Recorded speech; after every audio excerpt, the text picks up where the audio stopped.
IDPS, viva! Besoin d'assez, contrôler, Kaimik, les ala Nicolo, contrôler, IDPS, viva! IDPS, viva! IDPS, viva!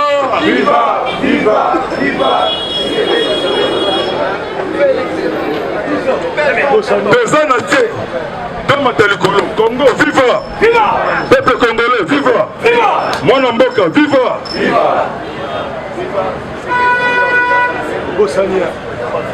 Trois fois, ils ont la 3 fois. Tant que nous avons viva, ils ont laissé moi, ils ont pas Kolo Zambé. Bazo Sangana, Bangono surtout contre Bisso, Bazo Longate pourquoi? Bazana ba ambition moko diabolique contre terre de nos ancêtres. Ngonga Ekoki, Ngonga Nabiso Ekoki. Donc ce que Nabiso destin Namaboko. IDPS ezali patrimoine ya tous les Congolais. IDPS euti pa Nzambe. Parti o ebundi tracé d'élite. Ezana stratégique ya tous les combats. Et ya Boutou, et ya Moi, et ya Rouge, et ya Vert. IDPS ezali vainqueur. IDPS viva! Beta maboko makasi pour la partie historique. Bokaboni ezala bisote. Longola division. Rejeter la haine tribale mal placée. Mukongo, Mouchoïl, Mungala, Moluba, Ozali Congo, Congolais. Et quand on a biso, comme on a Congo, Ozali biso surtout, Congolais, père aider, demain. Donc rejeter encore, Tombo et Lelo, tentative, nous surtout, il y a Diallo. Élection belle et bien en 2023. Préparez-vous, les opposants fabriqués, politiciens, cadavres, sans corbillard. Préparez-vous pour aller aux élections. Acclamez pour le chef de l'État.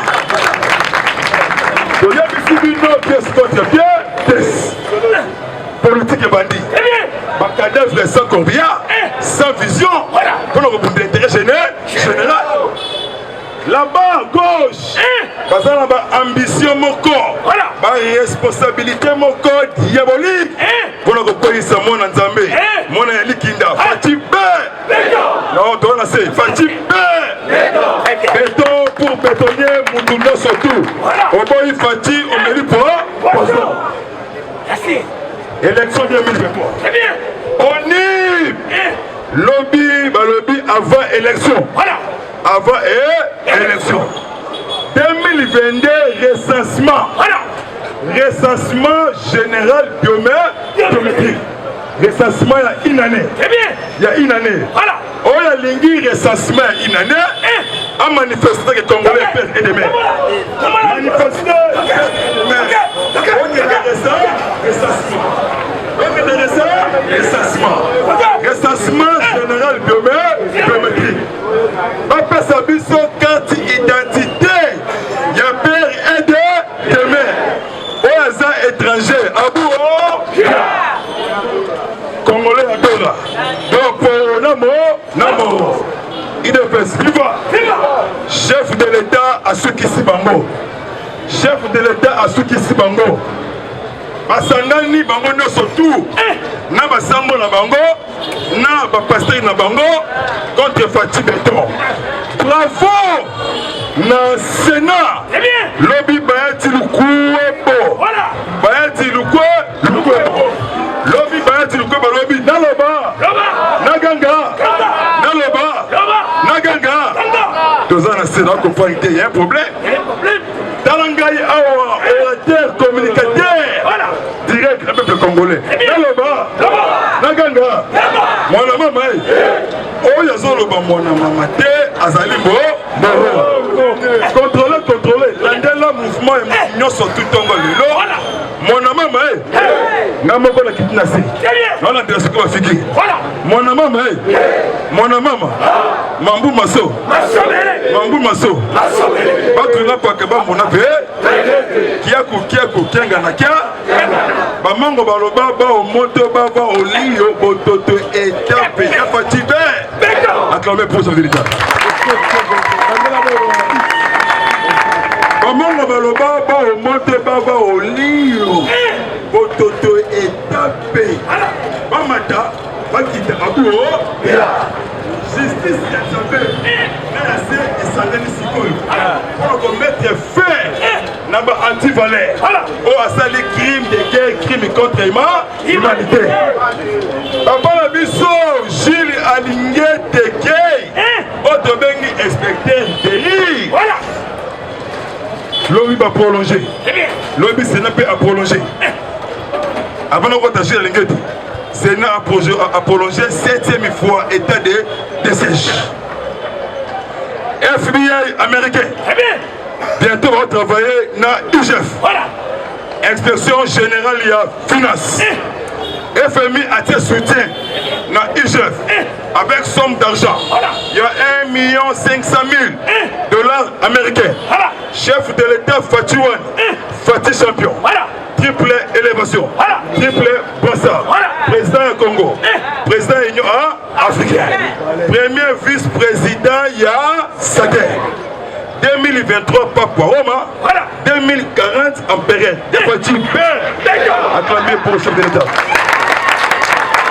Bokomela mai na tonga mai ekobimate ekokauka toyebisaki bino idepesi oyo ebundi tiraseta de lit obakisi 0,370 ans au pouvoir. La conservation du pouvoir ti mokolo Jésus-Christ akosonga avant Yesu azonga nanu ezaba Abraham bapolo na bayuda Yesu mutu yasuka mwana mama mambu maso batulampaka bamona pe ya béton la lumière sagesse Fatih toujours couleur bleu de nuit. Lobi mokonzi ya mboka avakende lobi na Italie. Lobi na tongo chef de l'État ayambaki ministre d'État belge André Flao na mokonzi ya mboka basololi Union européenne na Afrique etambola intérêt à peuple congolais. Mokonzi ya mboka Fatih Beton la sagesse historique séjourné na Italie. Mokonzi ya mboka na Italie a participé na 47e forum na niveau ya Italie. Bakoyamba lelo Fatih Beton lelo jeudi na palais présidentiel ya ba italien lelo na président Sergio. Voilà. Président Sergio. Bakoyamba lelo mokonzi ya mboka.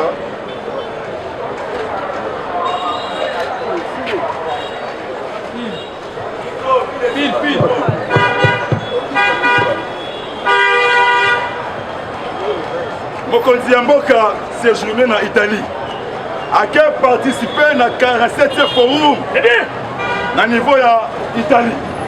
Mokonzi ya mboka lelo face à face na président Italie Sergio Mareleta lelo na niveau ya Italie akobeta virunga akutana na Pape François na niveau ya Rome.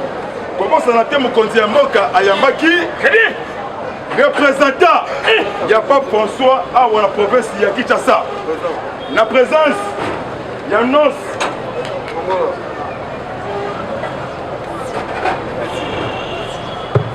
la présence il y a Nos apostolique c'est comme mon conseiller mboka kuna akopesa makambo surtout baza ko trembler baza agitation jusqu'on a étape ya arrestation Jackie Ndala yaba Jackie Ndala yaba Jackie Lobby Jackie Ndala aleli na munoko ya mboka amoni kasalaki erreur grave mukonzi ya mboka kaka moko ya Fatih cour tribu état de siège pendant que na rusukisa na tikela mona koli asasa babo atuma tubwana akite Matadi ake na Mbanzangungu ake Batama Lebi Sika Azali John Biden annoncé voyage na ye 5 pays d'Afrique où attend Tambola 5 pays batebena RDC lobby urgent et politique Kanambe c'est fini pour lui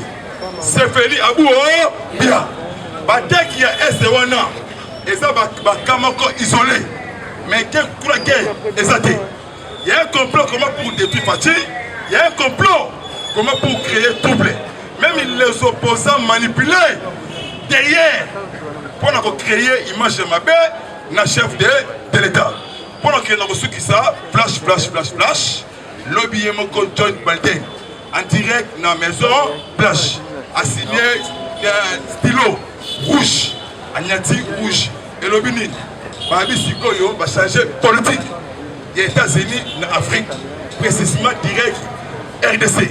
C'est comme Union soviétique.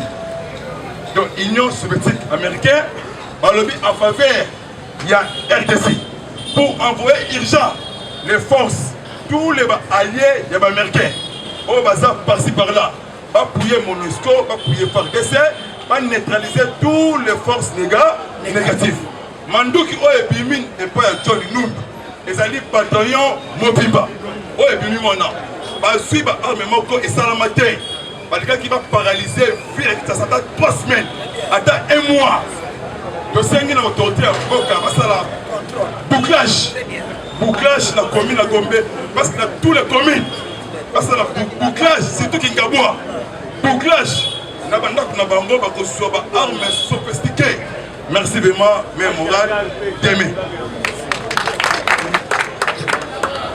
UDPS viva! Viva!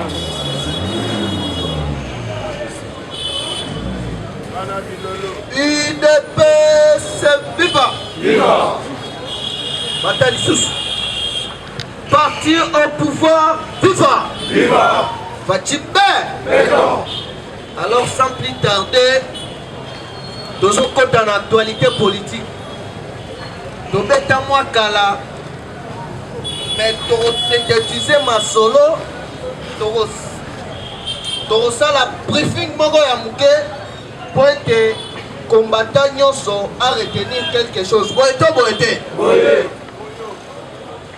Yali Bosso, nous avons l'actualité politique Nabiso sur le plan diplomatique.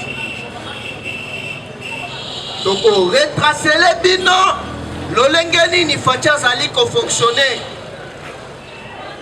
Na oyo babengi diplomatie.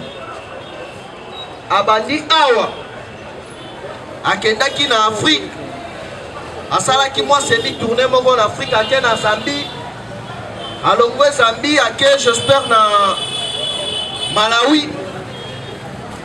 Après ake na niveau ya Allemagne. Na minute à na Italie. Objectif top là va mettre en place les alliés. Il est pas viva. Comment ni ba de fois on a dit que ça la mubulu wana na niveau ya est. Bazui lumbe ande. Na minute o bango tout bakimi basali repli bake ko batama na Uganda pe na Rwanda Siko baso préparé baya sikoyo na force na ngambu ya ba fort de na biso parce ba disposition ni attaque au boyoka kilobi ba attaquer quelque ba véhicule o ba bomi quelque ba de na biso ba congolais et ezali déjà laboratoire na bango. Parce qu'elle va comprendre déjà que non offensif et Zoya Yamaka. C'est que pas déjà communauté internationale. Pas ça va ennemi à Fachi Kanda. Pas ça va ennemi à RDC. Pas ennemi il y a développement il y a RDC Kanda. Pas même Bangola Nanzela Mpousé. Naïb Sarabino tout le temps que non. États-Unis d'Amérique aligné a changé politique na niveau ya Afrique centrale. Alors Bazaki n'a pas ça ya médiateur. Médiateur ça veut dire Moutou Oyo Azalina nous premièrement charismatique et puis un leader Oyo Ayebi politique.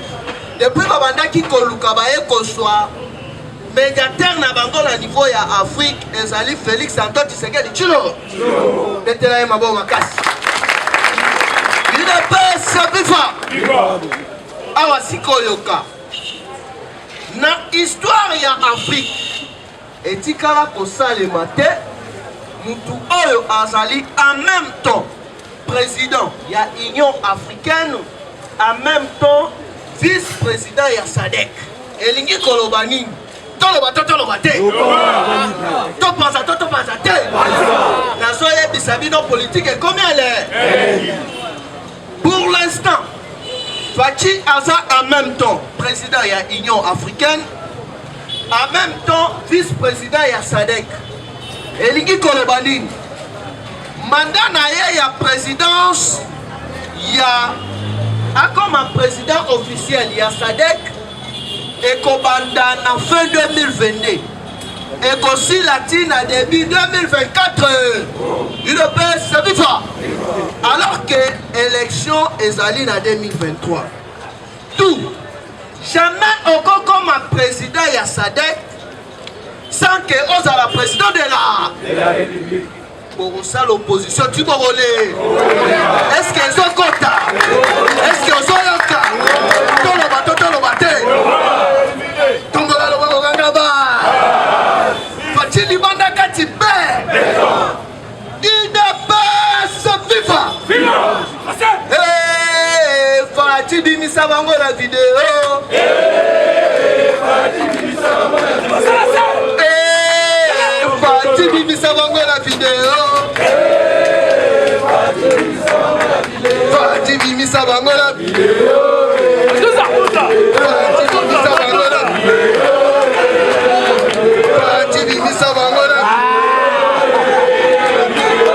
Il ne peut se vivre. Ah, c'est qu'on faut voir le matin. Pourquoi c'est la présidente de l'Union africaine ou soit président de la SADC? Il faut que ça nous président de la République. Alors que l'élection est en 2023. Qui va tout basali pressé. Autrement, ma président de la. Mais quand on Mundele a Kangeli déjà Fachi. États-Unis a Kangeli Fachi. Alors, avant Bangoba Potanana Nutuna. Yo en 2024, on a la président ya ça. Remise. Si quand le bon niveau de ma président ya SADC sans que on a la président de la. Il faut si quand le commandant qu'on est boulonné. Il ne peut se vivre. Des boulonnages, on va mettre en place. Qui faut dire ça qu'en Italie. A commis déjà en Italie. Voilà. Quand tu es en Italie, les lots. Na 22h ou 23h, il faut pas coûter à la pape. Les personnes coûtent à la pape, il faut remettre pape. Comme il y a 2 personnes qui se mettent des hommes dans la procédure électorale, il y a République démocratique du Congo. Quand on a politique est comme elle est. Dans le bas, dans le ça. Il ne peut se vivre. Qui parle que non machine ya politique na Congo c'est l'idée awasiko yoka papa tindi ba émissaire na RDC sikoyo sur 8 confessions religieuses 6 ba porter choix na bango et pas à Denis Kadi kotoyo de batu moko boye balingi ba s'accaparer na seni pour notre propre intérêt là-bas. Si quand le papa le dit, Fatima Kamboa Mawa ezalité. Attends à Tempelo, Jésus les Rassili Kaka, à passer à Biloko Ande. Et l'on a si qu'on va comprendre. Il ne peut se vivre. Fatima, Nakati a dit non. Kombo ya batata wana. Ezali Naka. C'est là où Koyoka. Les logos sont biloko, les logos sont matière. Mais avant Koutanana Pape, quand aux États-Unis a dépêché des émissaires, Bayaba Koutanana Fachi. Au mené Zanini. Oyoka qui déjà IGF a annoncé il faut passer l'enquête sur vente illégale il y a des minéraux. Qu'est-ce qui se passe? Et ça, la guerre économique,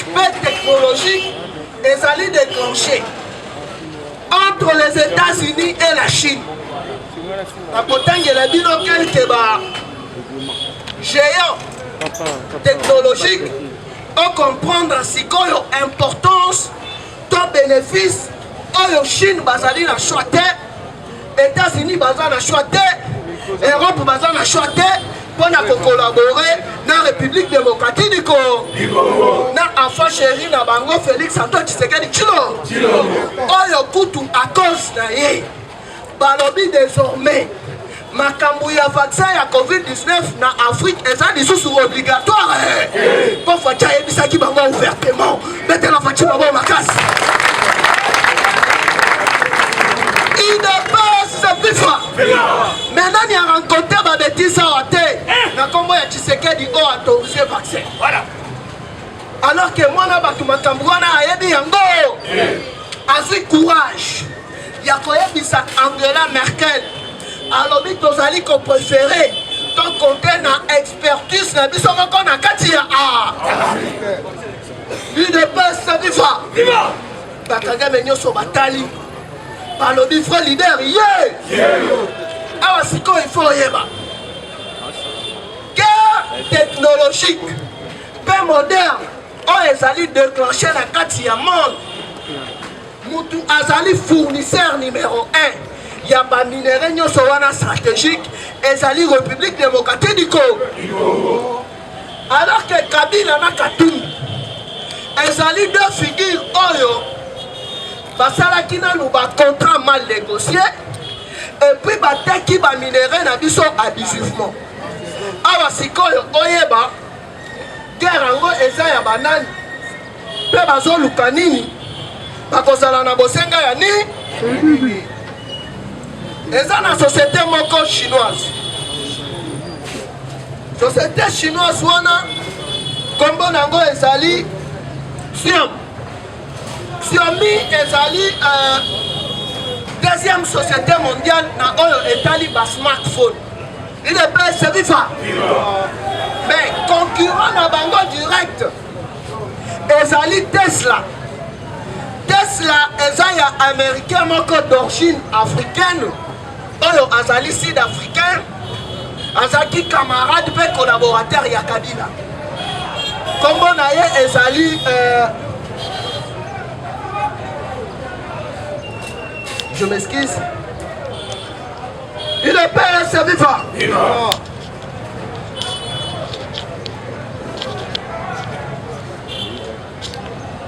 Elon Musk. Yende kolo Tesla.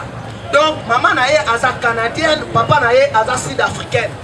Mais eza parmi batu oyo ba inventeur to batu ba binisa idée ya kosala ba smartphone.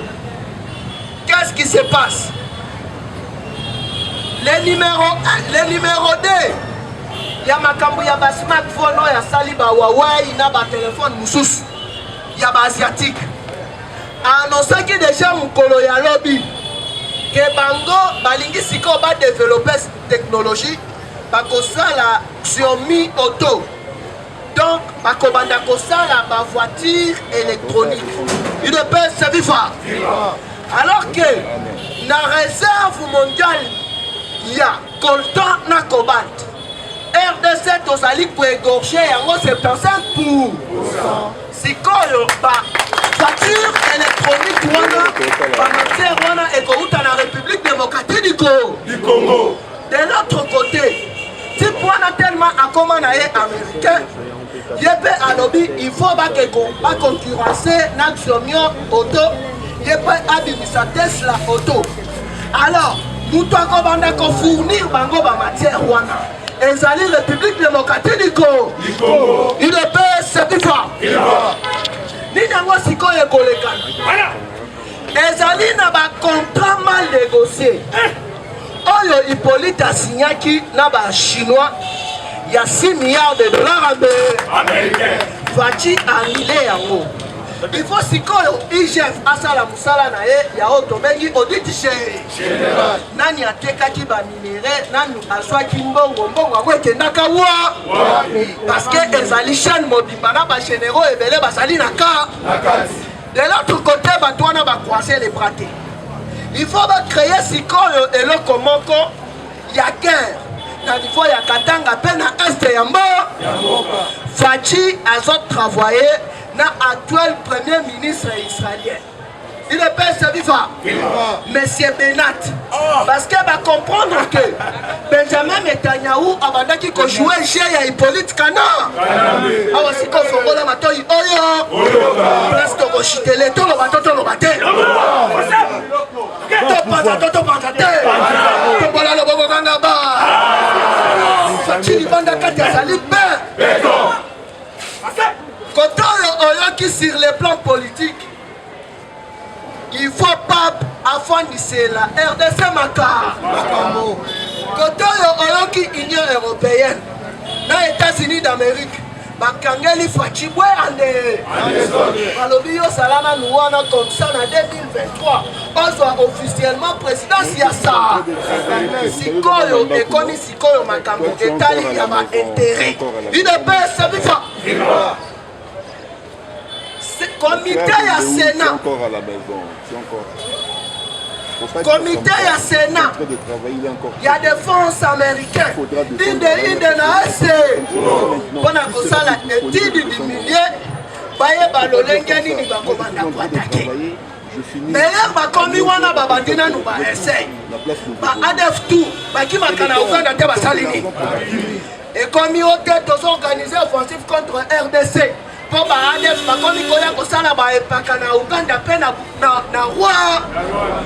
problème est salini. Tous ces mondes-là, tant que guerre technologique est allée déclenchée entre la société Tesla et Xomion Auto, pour la voiture électronique, Basaline a intérêt. Il y a qu'on perd de contrôle, il y a la République démocratique du Congo. L'air Donald, Joe Biden a dépêché par émissaire na kati ya Italie. Fachazana bango clair. Ça fait un temps. On va minérer na biso ya RDC. Les ala qui utilisent abusivement. Il ne peut se vivre. Biso na bino poto coopérer. Il faut na nous entreprise wana ya ba auto électronique ezala implanté na kati ya République démocratique du Congo parce que pour valoriser les d'œuvres ya peuple Congo et puis là boko banda ko importer yango pour koteka na États-Unis na Chine et ko sala que non douane na biso pe e kotisa mbongo ya le mais en entendant na ba enquête financière on bazali ko sala Tikangana Bisayo Kenon. Fachi a gagné l'ISUS 11e place dans l'économie Afrique. RDC Tokomi Kokotisa par mois 500 millions de dollars américains. La mobilisation est RDC. Il ne peut se vivre. Batunyo Sawana Siko Batali. Pour Basala na intérêt. Il y a quoi investir. Pour implanter l'entreprise na bango awa na RDC, basali na choité, il faut pas contribuer na lutter contre les terroristes, contre l'insécurité na STMO. Il ne peut se vivre.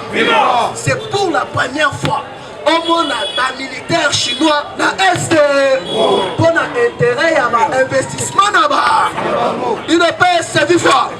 Au monde à soldat américain na Est. Si quand le bazar balobibo Est et Salim Moukamaka.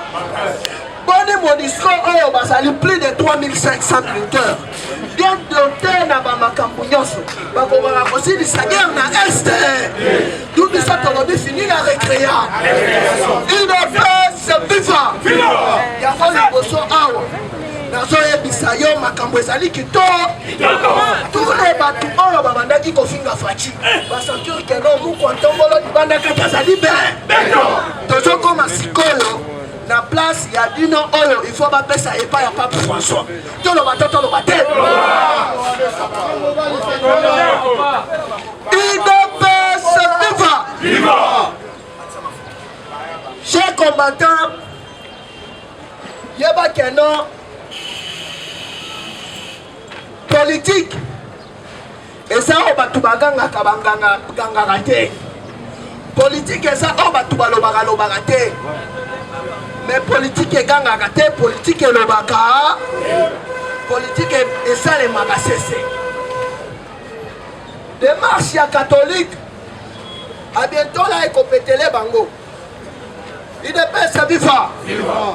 Parce que selon ba enquête pena ba révélation mususu eza na quelques pasteurs ya église catholique oyo bazaki mpe na ba groupe armé na niveau ya est mpo na ba propre intérêt na ba basala plusieurs réunions nocturnes ya kimia ekota na est te bakutana na communauté ya bato oyo tobengi banyamurenge parce que babandaki mpe kocontinue ya keno RDC ezala balkanisé to ezala menacé ya balkanisation comme ça en 2023 baya na discours ya komanipuler peuple Congo pas découvrir que plus de 105 ONG ya église catholique ya RDC babandaki faire voyager bato na poto na cadre ya ba orphelin na cadre ya ba veuve alors que babandaki kozwa bambongo ya bato bazotia na libe te wana ebimaka te salimi bapalobi trop c'est trop boni bino bozali nde bolingi bo impose vision na bango na 6 personnes ekosimba faci yaka tosolola pesanga kombo ya bato oyo bazocreye mbilinga na procédure électorale UDPS viva faci alobi yo te no mpape yokela bangoma papa alobi nayebi makambo wana ata na tempelo nde bato bakomersa bayaka kosala desordre jésus asilikaka nde kombo ya liboso fridone yambo UDPS viva abiento bazobenga ye agende kosalela mosala na ye na fa mosala baje na faci UDPS viva troisième combo deuxième combo ezali ya utemi yaka nanu na rome kotoyo osala makambo nyonso ozosala wana awa na kati ya ro troisième avec chaud yoyaka na olingi ni basali tellement ebele UDPS viva nyonso wana eza mpona koyebisa bino ke non eloko ya nzambe babundisaka yango na retour ya faci bazobimisa sikoyo nanu 45 généraux na retraite bango tuna na kati na bango chef d'état major général mutu oyo aza habilité ya kokoma chef d'état major faci sauf imprévu akokende États-Unis usota koya boye après octobre akei mutu akokoma chef d'état major général parce que mbala musese azobima na retraite ezali Théodore Tshisekedi Junior UDPS viva oyo asala formation na États-Unis da ye mutu akokoma sikoyo chef d'état major général oboyi olo ngai na bino lo. Eshima, votre magazine qui bat au rythme de l'actualité. Retrouvez la nouvelle édition. Exclusivité, Sakombi Molendo, le pionnier de la bancarisation. Le ministre des Affaires foncières a signé le 3 juin 2021 avec son collègue des Finances l'arrêté interministériel portant bancarisation des opérations foncières et immobilières supérieures ou égales à $10 000 américains. Une première en RDC, concrétisée par celui qui fait figure de porte-étendard de la numérisation et de la sécurisation des titres fonciers. Aimé Sakombi Molendo est de plein pied dans la matérialisation de sa politique qui suit la vision du chef de l'État, Félix Antoine Tshisekedi, celle de faire du numérique un levier d'intégration, de croissance économique et de progrès social. Nation, gouvernement des warriors, bilan de gestion des 100 premiers jours du gouvernement Samalou Kondé. SONAS, le DG Lucien Boniemé Ekofo présente un bilan largement positif pour les grandes réalisations du premier semestre 2021. À lire également l'interview de Seth Kikouni portée sur les questions d'actualité. À la découverte de Tissia Mukuna, la DG de la marque La Quinoise, café planté et transformé à Kinshasa. Interview exclusive de Richard Ilunga, DG de l'ONIP, qui confirme l'identification de la population congolaise avant les élections 2023. Un an de patrouille financière, les audits de l'IGF mettent à l'écart les mandataires impliqués dans la mauvaise gestion des deniers publics grâce à Jules Alinguete, inspecteur général des finances, chef de service. Une analyse sur les coups d'État en Afrique et leurs conséquences. Retrouvez l'intégralité du magazine Eshima dans les kiosques. Eshima Magazine, un nouveau standard d'information.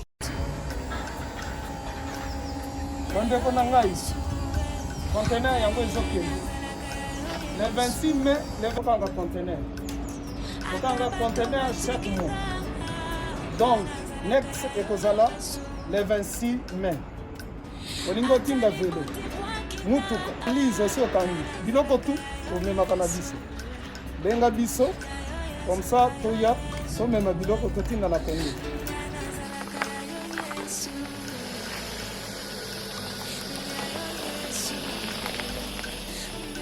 bandeko kari yango oyo touti kozongo ezokende Kinshasa oza na mutuka pesa biso ezokende. Merci. Le 26 mai mosusu ekwende ya 2021 otoza nango donc tosalaka chaque mois oza besoin na carton benga biso biso ya monene yango moyenne yango oyo moyenne yango oyo na carton na biso ya moke eza na 3 dimensions oyo nyonso olingi otinda benga biso tozozwa bavelo tozozwa bavalise mituka tozozwa donc eloko tu tozomema na Kinshasa. Merci beaucoup. Mutuka vélo salon biloko ya ndako biloko tu tozomema donc oyo hésite te bobenga biso toza wana mpona